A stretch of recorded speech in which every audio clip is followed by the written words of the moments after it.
Es importante recordar, aunque a menudo se pasa por alto, que los primates han recorrido un camino increíblemente largo a lo largo de la prehistoria. Ha tomado muchos pasos complicados y pruebas y errores de la evolución para llegar a donde estamos hoy. Nuestra historia de hecho puede rastrearse hasta hace miles de millones de años, cuando los primeros organismos unicelulares flotaban por los océanos más antiguos, cuando la vida evolucionó por primera vez.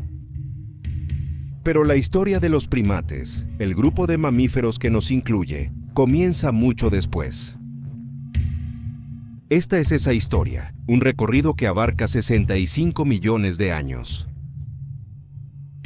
A través de algunas de las circunstancias más improbables, nuestros antepasados y parientes han sobrevivido. Aunque muchas especies de primates se han perdido en el registro fósil, representan uno de los grupos de mamíferos más diversos que existen hoy en día. Incluyendo nuestra propia especie, existen más de 300 especies distintas de primates en los bosques, pastizales, montañas, pantanos e incluso ciudades en la actualidad, todas las cuales son monumentos al éxito de esta orden de mamíferos en su épica historia. Acompáñanos mientras exploramos la historia de los primates, desde sus humildes comienzos como habitantes del bosque casi irreconocibles, hasta los espectaculares homínidos de la estepa de los mamuts. Haremos varias paradas a lo largo de la era cenozoica en el camino, examinando especies clave de primates que se sitúan en el árbol genealógico en el camino hacia nosotros. Siéntate y relájate mientras exploramos las vidas y muertes de nuestros primeros ancestros primates. Los primates no siempre han estado aquí. Los mamíferos, la clase de animal a la que pertenecemos, de hecho han persistido en sus verdaderas formas durante más de 200 millones de años, 140 de los cuales fueron milenios sin ningún primate verdadero. La historia de los mamíferos es una que se remonta a millones de años antes de esto, a través del tiempo profundo del Paleozoico. Pero comenzaremos este viaje aquí, en los extensos bosques primigenios de la era Mesozoica. Los mamíferos surgieron de un grupo de animales conocidos como sinápsidos, que a su vez formaban parte de un grupo más grande conocido como terápsidos. Los sinápsidos eventualmente continuarían a lo largo del Triásico, el período más temprano del Mesozoico, para diversificarse en una amplia gama de formas y tamaños. Desde carnívoros similares a perros hasta herbívoros como hipopótamos, revolcándose en ríos de extensas planicies inundables. Muchos sinápsidos, habiendo evolucionado de los reptiles, aún se parecían a sus ancestros, pero los cambios estaban apareciendo de manera constante. Los anclajes en sus mandíbulas comenzaban a permitir la evolución de fuertes músculos mandibulares, y en algunos casos se piensa que ciertos géneros estaban cubiertos por finas capas similares a pelo. Se cree que el primer verdadero mamífero, Morganúcodon, apareció en el registro fósil hace alrededor de 205 millones de años. Se parecía a un musaraña arbórea moderna, con un hocico largo y una cálida cobertura de pelo. No habría tenido forma de saberlo, pero Morganúcodon estaba en estos densos bosques del Jurásico temprano, sentando las bases para todos los mamíferos que conoces hoy. Desde los ratones más pequeños hasta las ballenas más grandes, los descendientes de Morganúcodon continuarían poblando los bosques y selvas del resto del Mesozoico, viviendo en las sombras proverbiales y literales de los animales prehistóricos más famosos de todos los tiempos, los dinosaurios. Los mamíferos que siguieron a Morganúcodon a lo largo del Mesozoico, aunque diversos en forma, solo llegarían a crecer hasta un tamaño máximo de poco más de 1 metro. Los más grandes de estos mamíferos, carnívoros similares a perros como Rapanomamus, incluso podrían haberse alimentado de jóvenes dinosaurios si se les daba la oportunidad. Entre estos bosques evolucionaron habitantes acuáticos similares a las nutrias, trepadores de árboles similares a musarañas y ardillas, excavadores parecidos a roedores y pequeños carnívoros ágiles, muchos de los cuales podrían haberse parecido a los tejones o glotones modernos. es de algunos de estos trepadores de árboles que pudieron evolucionar los primeros ancestros primates de transición, aunque los primeros primates verdaderos no aparecieron en escena hasta después de que los dinosaurios se extinguieron. El ejemplo más antiguo conocido de lo que podría considerarse un verdadero primate, y por lo tanto el ancestro directo más temprano de los seres humanos, es un pequeño y peculiar mamífero arborícola llamado Purgatorius, nombrado así por las colinas del Purgatorio en Montana, donde se descubrieron sus fósiles en la década de los 60. En vida, Purgatorius se habría parecido a una ardilla, aunque una que estaba comenzando a evolucionar patas más largas y delgadas para ayudarlo con la vida en las copas de los árboles. Los huesos de Purgatorius han mostrado a los paleontólogos las primeras similitudes en el registro fósil con primates vivos, detalles que se pueden observar en huesos del tobillo y en los dientes. Purgatorius era un plesiodapiforme, y se cree que los miembros de este primer grupo de primates se extendieron por los bosques subtropicales que existían en todo el mundo a raíz de la extinción de los dinosaurios. Los plesiodapiformes eran en algunos casos superficialmente parecidos a los lémures y pueden haber sido los primeros mamíferos en reemplazar sus garras con uñas. Se cree que algunos posiblemente hayan podido deslizarse sobre pliegues de piel estirados entre sus extremidades, y muchos de los géneros posteriores muestran una forma de primate mucho más distinta que criaturas como Purgatorius.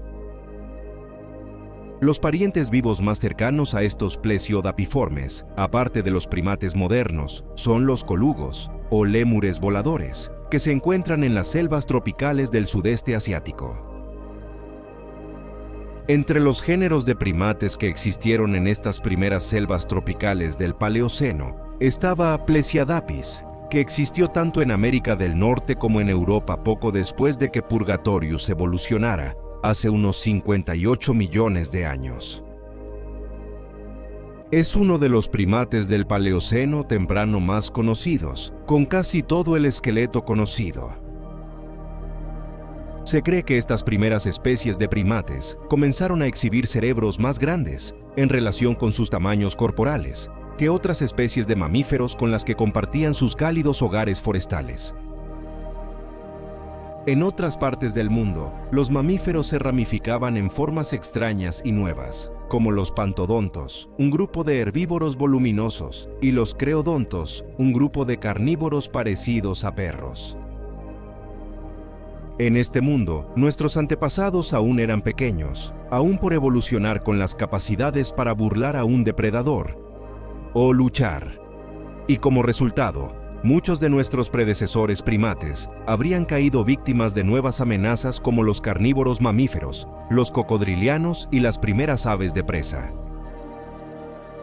Los primates tenían un largo camino por recorrer antes de que estuvieran asolando las llanuras del Pleistoceno, pero tenían que empezar en algún lugar. Fue en el Eoceno que los mamíferos, incluyendo los primates, realmente comenzaron a diversificarse. Al igual que los gigantescos herbívoros, las primeras ballenas y los murciélagos voladores, que aparecieron alrededor del mismo tiempo. Nuestros antepasados estaban comenzando a dar sus propios saltos hacia tierras desconocidas. De una rama de los plesiadapiformes del Paleoceno, evolucionaron dos nuevos grupos de primates, los homomianos y los adápidos. Juntos, estos grupos de primates son conocidos como prosimianos, un grupo cuyos miembros viven hoy en lémures, loris y tarsios. Fue alrededor de este tiempo, desde hace aproximadamente 54 millones de años, hasta hace unos 37 millones de años, que estos grupos de primates comenzaron a ramificarse en nuevas áreas del mundo, regiones previamente inexploradas de América del Norte, Europa y ahora también Asia en el caso de los Homo mayats. Estos fueron los primeros primates en poseer manos prensiles, utilizadas quizás para arrancar fuentes de alimento de ramas y arbustos.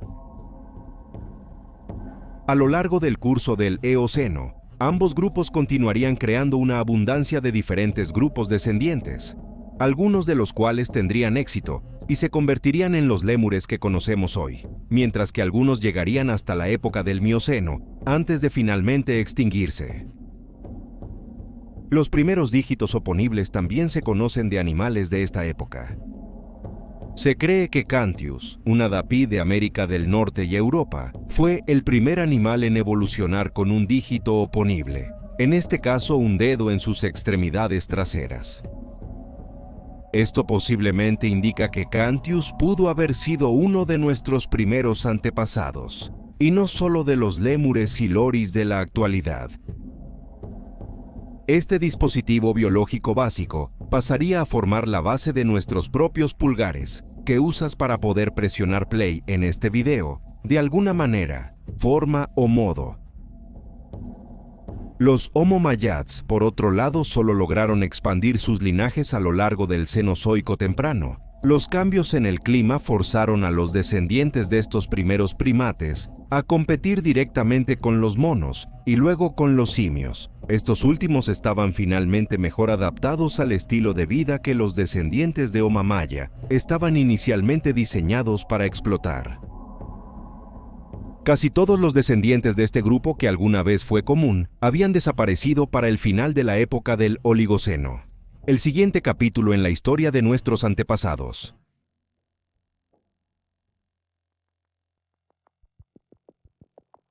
El período Oligoceno representó un gran avance en la diversificación de los mamíferos en general, no solo de los primates. Pero este es el momento en que algunos de nuestros primeros antepasados primates comenzaron a bajar de los árboles, adaptándose a un estilo de vida en el suelo.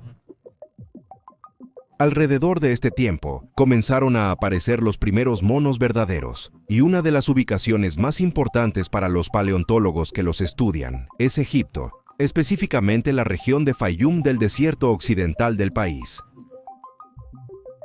Las rocas pertenecientes a las formaciones Qasar el-Saga y Jabal Qatrani han revelado a la ciencia los primeros monos verdaderos, relacionados con los babuinos, langures y mangabeys de la actualidad.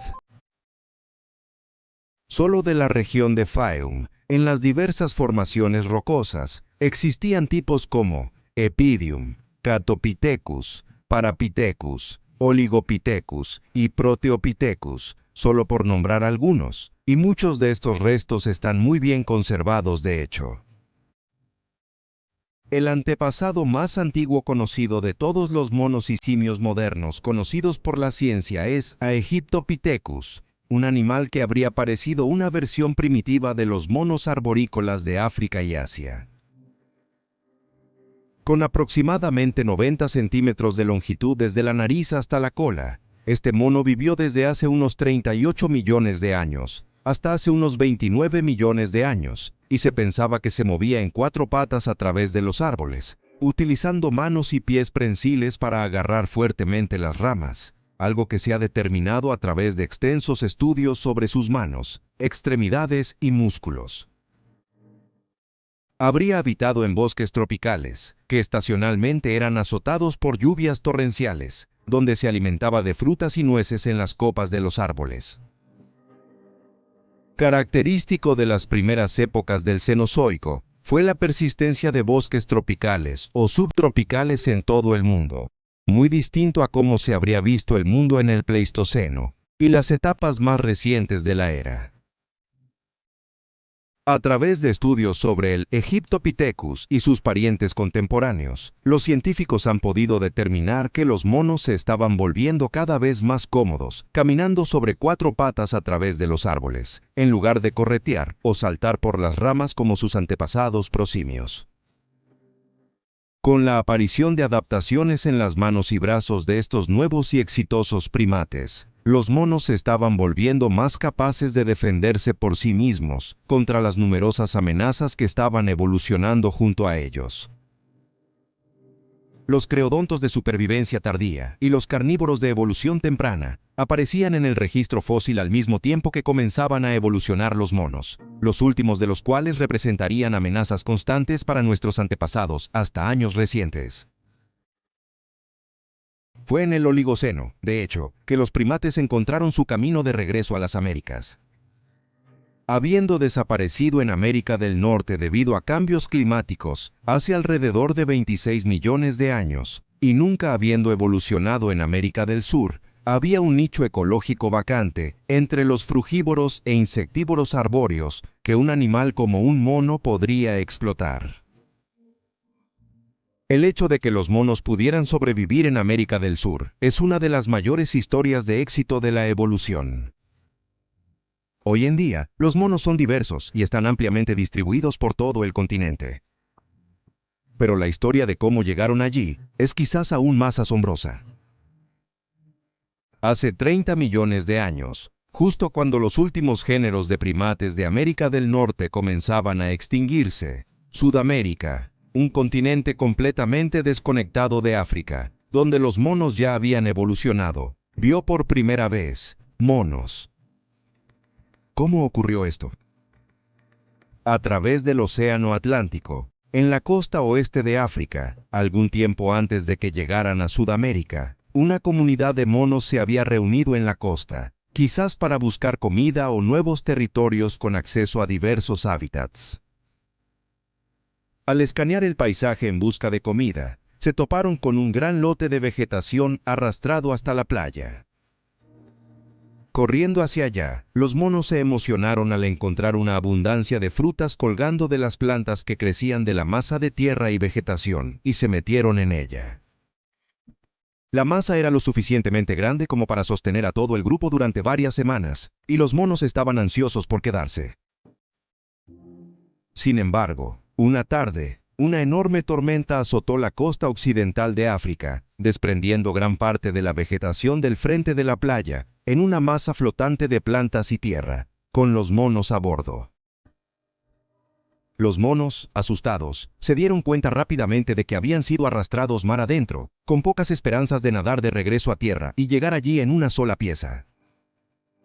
Sin embargo, había comida disponible en esta balsa recién ocupada, y los primates pasaron varios días a bordo antes de finalmente llegar a tierra. Sin embargo, esta tierra era diferente a la de la que venían. Extraños animales nuevos, marsupiales y xenartros, merodeaban la tierra y deambulaban por los bosques. La materia vegetal también era diferente, pero estos monos eran adaptables. El agua estaba disponible, al igual que el refugio, y los monos podían encontrar seguridad de los carnívoros debajo en los árboles. Esto era Sudamérica.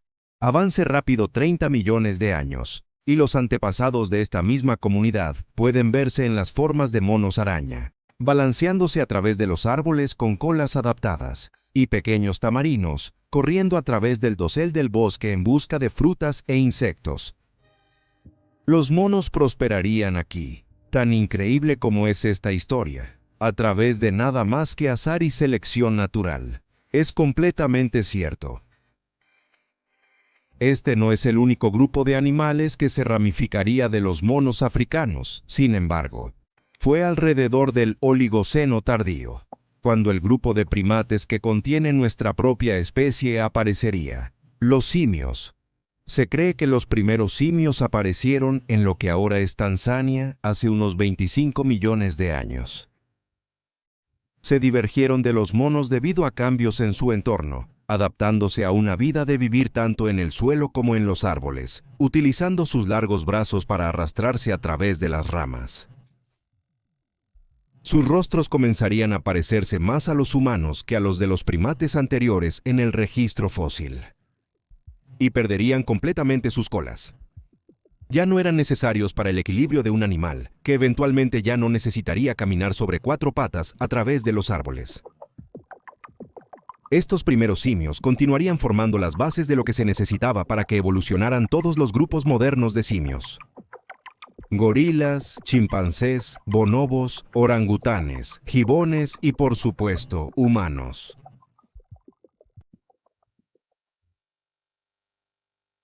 Fue alrededor de la época del Mioceno, desde hace 23 millones de años hasta hace aproximadamente 5 millones de años, que el entorno mundial sufrió una serie de cambios drásticos. Las cadenas montañosas se levantaron en todo el mundo, y lo más importante, las praderas se apoderaron de muchos de los continentes del mundo. las sabanas de África, las pomposas praderas de Sudamérica, las praderas de América del Norte y las llanuras de Asia, surgieron todas en esta época debido a la diversificación y distribución generalizada de las especies de pastos. Fue un resultado directo de estos cambios que los primates terrestres llegaron a existir. Monos y simios que estaban mucho mejor adaptados para alimentarse de estas hierbas o atrapar pequeñas criaturas que vivían dentro de ellas. A medida que evolucionaban los planes corporales de estos primates, también lo hacían sus cerebros, y al final de las épocas del Mioceno y Plioceno subsiguiente, se prepararía el escenario para la evolución de los primeros simios que caminaban erguidos en el mundo. Quizás el descubrimiento más significativo del Mioceno, en términos de evolución humana, fue el de un género de simio llamado procónsul, de regiones que algún día se convertirían en Kenia y Uganda. Se piensa que el último ancestro común entre los seres humanos y todos los simios, incluyendo a los gibones, que no se consideran grandes simios, pudo haber sido procónsul. Visualmente, procónsul se habría parecido a una mezcla inquietante entre monos del viejo mundo como los babuinos y langures, y los simios como los chimpancés. Su espalda habría sido más flexible que la de los simios que le precedieron para moverse con más flexibilidad entre las ramas de su hogar en el bosque, pero aún habría conservado el estilo de caminar cuadrúpedo de los primates anteriores. Aunque sus manos estaban mejor adaptadas que las de sus antepasados para agarrar y manipular su entorno, aún no podían balancearse por los árboles como lo hacen los simios modernos. Sus brazos no eran lo bastante fuertes en ese momento. Procónsul no estaba solo en los árboles del Mioceno, sin embargo, y su familia incluía una serie de otros géneros, incluyendo Dendropithecus, Afropithecus y Limnopithecus. Los primates también se expandían en Europa. Pliopithecus y sus parientes más cercanos eran conocidos en las llanuras y bosques de este continente del norte, donde los primates salvajes modernos están representados por una sola especie, el macaco de Berbería. Aunque una vez se pensó que era una forma ancestral de los gibones modernos, ahora se ha determinado que los Pliopithecus en realidad no están relacionados con ningún otro grupo de primates vivos. En Asia los primates también se diversificaban. Las colinas Sawalik, por ejemplo, que abarcan Pakistán y las regiones septentrionales de India, eran conocidas por albergar algunos de los especímenes de primates prehistóricos más interesantes e importantes conocidos hasta ahora, entre los cuales estaba el Cebapithecus del Mioceno tardío. Cebapithecus representa la primera división de los pongan, la subfamilia que contiene a los orangutanes, de los otros simios del viejo mundo. Aunque hoy en día los orangutanes son endémicos de las islas del sudeste asiático de Borneo y Sumatra, sus antepasados estaban mucho más extendidos. Se conoce a antepasados de los orangutanes como Korat Pitágoras de Tailandia, Samburu Pitágoras de Kenia, e incluso Graecopithecus, que fue encontrado, de todos los lugares, en Grecia. Otro de los primates fósiles más famosos del Mioceno, esta vez descubierto en una mina de lignito en Italia en los años 1950, fue Oreopithecus. Con dientes cortos, una cara casi humana y una posible tendencia a caminar erguido, incluso si solo temporalmente, se pensó que este era un antepasado directo de Homo sapiens. Se cree que fue uno de los primeros braquiadores, es decir, uno de los primeros animales que pudo balancearse a través de las ramas de los árboles, usando solo sus largos y poderosos brazos. Estudios más recientes han ubicado a este simio dentro de la familia Hominidae, pero ya no se cree que haya sido uno de nuestros antepasados directos, habiéndose separado de los simios anteriores milenios antes. Se cree que Oreopithecus habitó islas pantanosas alrededor de este tiempo donde estaba aislado de muchas otras especies, y donde la evolución tuvo la capacidad de seguir su curso, lejos de las presiones del continente. Finalmente, Oreopithecus entraría en contacto con uno de los depredadores más temibles e impresionantes del Mioceno, el gran gato de dientes de sable, Macerodus. Cambios en su entorno como estos pueden haber llevado a su eventual extinción. Hoy en día no existen simios como Oreopithecus. Para cuando comenzó el Plioceno, el mundo se parecía mucho a como es en la actualidad.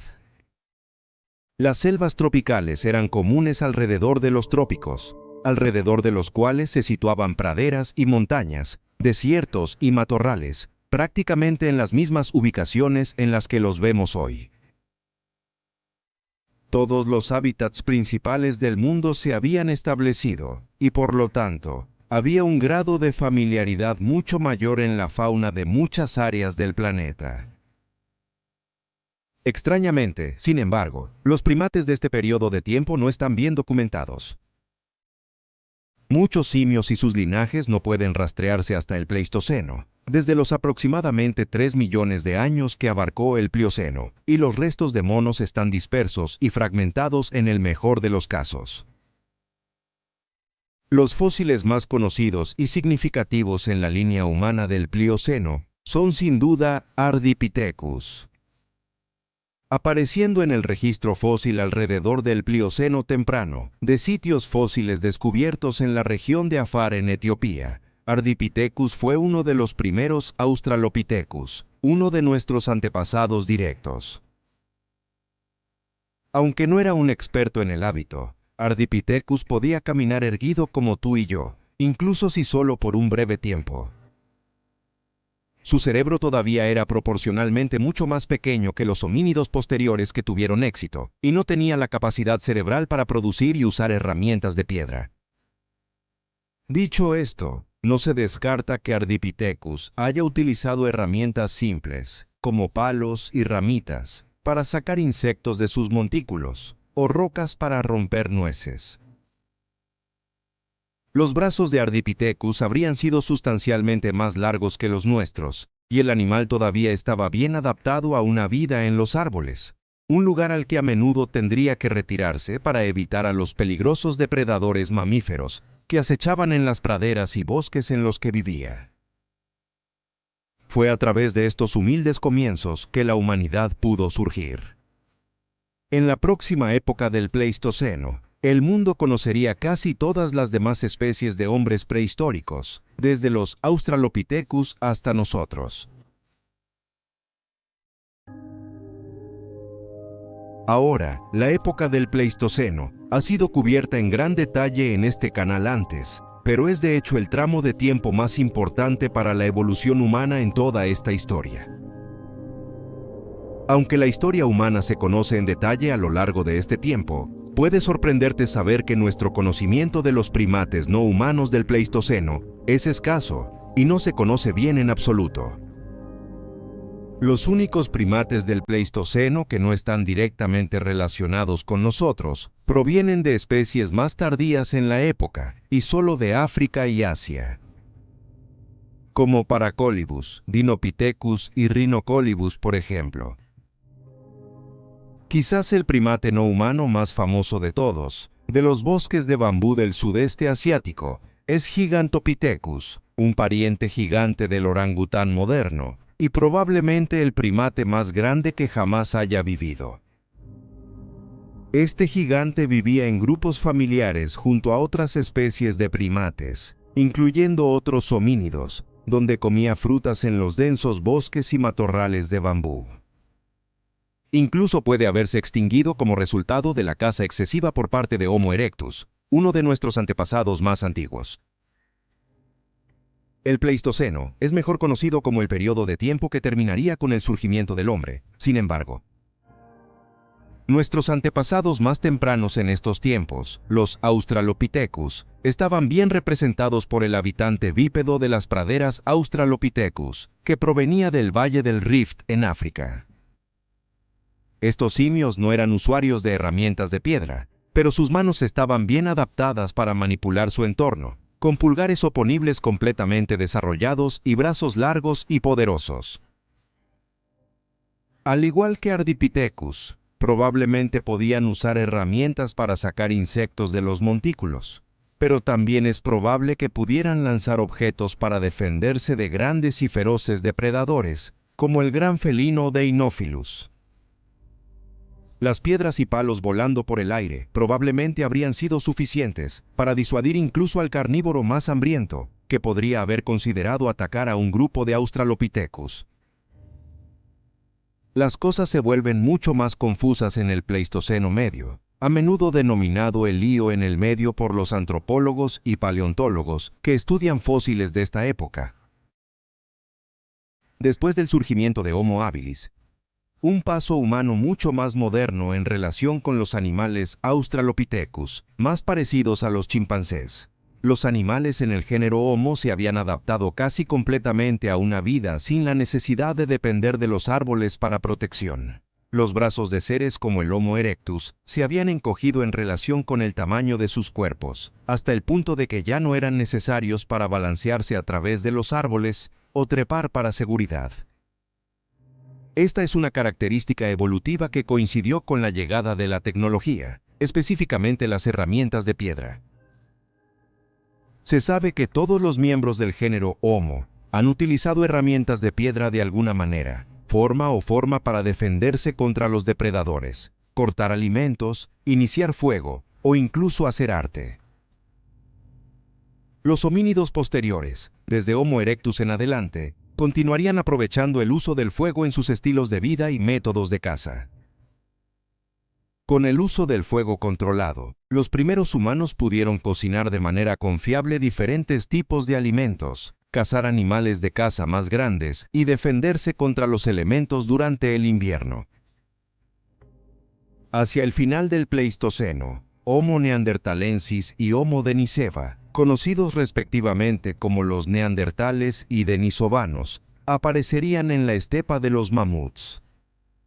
El ambiente continuo más grande del mundo, caracterizado por llanuras onduladas y megafauna extinta. Estas especies llevarían vidas complejas y eran capaces de crear arte, controlar el fuego e incluso hablar. Sus cuerpos en forma de barril y exteriores resistentes les ayudarían en las vidas difíciles, peligrosas y finalmente cortas que llevaban. Algo extremadamente importante en las brutales condiciones de la estepa de los mamuts.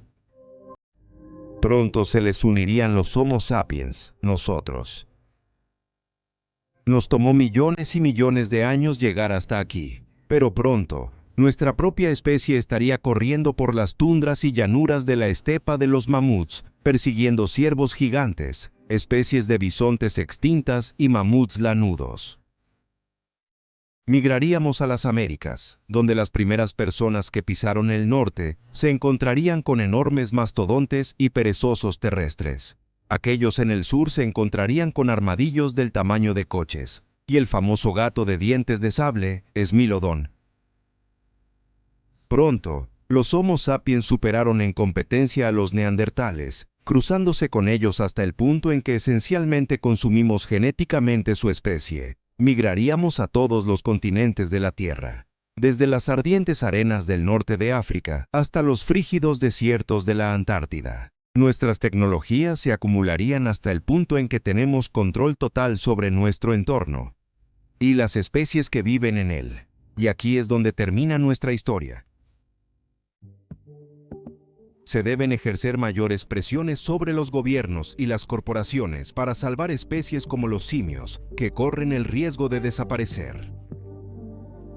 Perder especies vivas hoy es perder una parte de lo que somos. Cada una de las especies vivas hoy ha seguido linajes que comenzaron hace miles de millones de años, al mismo tiempo que nosotros. A la distancia, todos estamos relacionados y dependemos unos de otros para hacer de este planeta lo que es.